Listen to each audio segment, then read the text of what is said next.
Good bye. Football ലോകം കണ്ട ഏറ്റവും മികച്ച ജൈത്രയാത്രയ്ക്ക് നങ്കൂരമിടാൻ സമയമായിരിക്കുന്നു. ഇനി ഫാൻ ഫൈറ്റുകൾ വേണ്ട, വിമർശനങ്ങൾ വേണ്ട. ഇതിഹാസ നായകന്മാരുടെ അവസാന ആട്ടത്തിനായി ഒരു കാൽപന്തു പ്രേമി എന്ന നിലയ്ക്ക് നിങ്ങളത് ആസ്വദിച്ചേ മതിയാവുകയുള്ളൂ. ഏത് പ്രതിസന്ധി ഘട്ടങ്ങളിലും കളി കാണാൻ പ്രേരിപ്പിച്ച 3 ഘടകങ്ങളാണ് ഓർമ്മയാകാൻ പോകുന്നത്.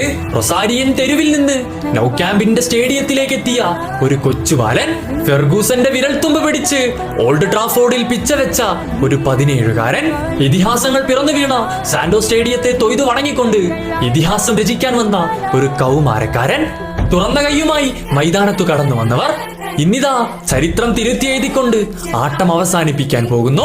പിച്ച വെച്ച നാൾ മുതൽ കേട്ടുതഴഞ്ഞ ആ പേരുകൾ നമ്മോടൊപ്പം വളർന്നു. അവരുടെ വിജയത്തിൽ ആഘോഷിച്ചും തോൽവിയിൽ കരഞ്ഞും നമ്മളും അവരുടെ ഭാഗമായി.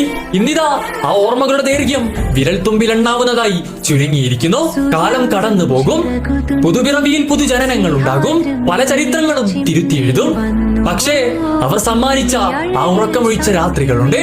സാന്റിയാഗോ ബെർണബ്യൂവിൽ എൽ ക്ലാസിക്കോ യുഗത്തിൽ ഏറ്റവും തീവ്രത വരുത്തിയ ദിനങ്ങൾ, ലോക ഫുട്ബോളിന്റെ നായക പരമ്പര 2 പതിറ്റാണ്ടിലേറെ 3 വ്യക്തികളിലേക്കായി ചുരുങ്ങിയ ദിനങ്ങൾ. ഏത് തങ്കലിപിയാൽ എഴുതിയാലും ആ പേരുകൾക്ക് അവർ അർഹിച്ച പ്രസന്നത കിട്ടുമെന്ന് തോന്നുന്നുണ്ടോ? ഇനി വിമർശനങ്ങൾ വേണ്ട, ഒന്നിച്ചാസ്വദിക്കാം. അവരുടെ അവസാന യാത്രയ്ക്ക് ചിരിച്ചുകൊണ്ട് യാത്ര പറയാം. എന്നിട്ട് നാളെ പിറവിയെടുക്കുന്ന പുതുതലമുറയോട് നിങ്ങൾക്ക് അഭിമാനത്തോടു കൂടി പറയാം, നാം ജീവിച്ചത് ഫുട്ബോൾ യുഗത്തിലെ സുവർണ കാലഘട്ടത്തിലായിരുന്നുവെന്ന്. Once more the time to say good by.